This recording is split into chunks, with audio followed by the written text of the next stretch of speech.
ठाणे जिले के कल्याणपुर से एक ऐसा मामला सामने आया है जिसने कानून व्यवस्था और पुलिस की कार्यप्रणाली पर कई सवाल खड़े किए हैं। शिंदे सेना के नगर सेवक मधुर म्हात्रे और उनके भाई नीलेश म्हात्रे पर कथित जानलेवा हमले के बाद इलाके की सियासत भी गर्मा गई है। आरोप है कि भाजपा के पूर्व उप महापौर के समर्थक आकाश जायसवाल ने नगर सेवक मधुर म्हात्रे के साथ मारपीट की, उन्हें जान से मारने की धमकी दी और बीच बचाव करने आए उनके भाई नीलेश म्हात्रे पर धारदार हथियार से हमला कर दिया। इस हमले में नीलेश म्हात्रे घायल हो गए, जिनका फिलहाल एक निजी अस्पताल में इलाज चल रहा है। घायल नीलेश म्हात्रे का दावा है कि हमला उनके भाई को निशाना बनाकर किया गया था, लेकिन बीच में आने पर धारदार हथियार का वार उनके दाहिने कंधे पर लगा। उन्होंने आरोप लगाया है इस पूरी घटना के पीछे विक्की तरे का हाथ है और हमला उसी के इशारे पर कराया गया है। उनका ये भी कहना है कि चुनाव के समय से ही उनके परिवार को लगातार निशाना बनाया जा रहा है और चुनाव हारने के बाद भी यह सिलसिला नहीं रुका। इस पूरे मामले में सबसे बड़ा सवाल उस आरोपी को लेकर उठ रहा है जिससे नीलेश म्हात्रे ने जिला निष्कासित यानी तड़ीपार अपराधी बताया है। उनका आरोप है कि अगर आरोपी वास्तव में तड़ीपार है तो वह कल्याण क्षेत्र में खुलेआम कैसे घूम रहा है। उन्होंने ये भी आरोप लगाया है कि आरोपी इलाके में कथित तौर पर हफ्ता वसूली जैसे गतिविधियों में भी शामिल है। हालांकि इन आरोपों की आधिकारिक पुष्टि अभी तक नहीं हुई है। नीलेश म्हात्रे ने पुलिस की कार्रवाई पर भी सवाल उठाए हैं। उनका कहना है कि मामले में केवल एनसी दर्ज की गई है, अब तक कोई ठोस कार्रवाई नहीं हुई है। उन्होंने ये भी कहा है कि वह स्वयं एक इंजीनियर हैं और उनके मित्र डॉक्टर तथा वकील जैसे शिक्षित पेशे से जुड़े हैं। उनका दावा है कि उनका किसी भी आपराधिक गतिविधियों में कोई संबंध नहीं है। इसके बावजूद उनके परिवार को लगातार निशाना बनाया जा रहा है।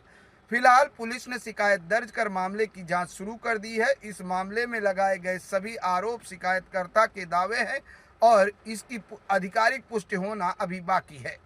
अब सबकी नज़र पुलिस जांच पर है कि क्या आरोपों की पुष्टि होती है, क्या आरोपियों के खिलाफ सख्त कार्रवाई होती है और सबसे अहम तड़ीपार आरोपी के खुलेआम घूमने के आरोपों पर पुलिस क्या जवाब देती है।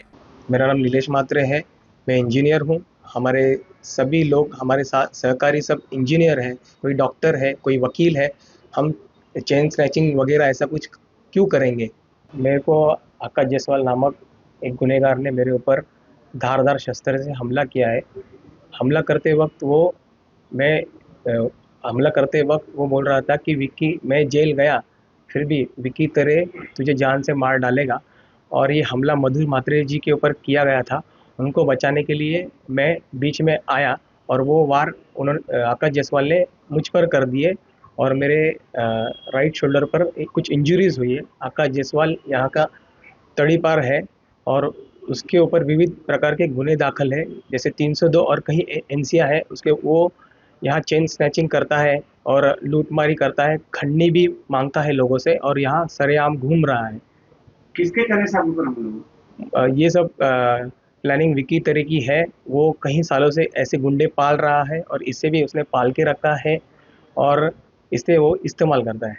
क्या इससे आपको लगता है जान खतरा? जी बिल्कुल, इसने कई बार हम ट्राई किया है हम पर अटैक करने के और कई बार जैसे जैसे हम बचे हैं ये कई बार सामान चॉपर्स और धारदार शस्त्र लेके घूमता रहता है। हमें दिखाया भी है बहुत बार और ऐसे अटैक करने की बहुत कोशिश की और हमें जान से मारने की धमकी भी बहुत बार दे चुका है। मामला दर्ज कराया आपने? जी सर, हमने पहले भी 25 तारीख को भी हमारे साथ घटना हुई थी, तभी भी हमने पुलिस में एनसी दर्ज किया था। लेकिन एनसी दर्ज करने के बावजूद भी वो डरा नहीं, उसे जेल जाने का कोई डर नहीं है, ना खौफ है।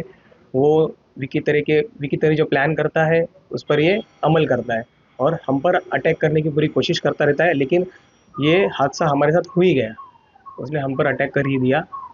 पुलिस आपकी क्या मांग है? ऐसे आरोपी को जल्द से जल्द सज़ा हो और ऐसे आरोपी एरिया में तड़ीपार होने के बावजूद भी घूम ना पाए, यही मतलब मैं रिक्वेस्ट करना चाहूँगा पुलिस प्रशासन से।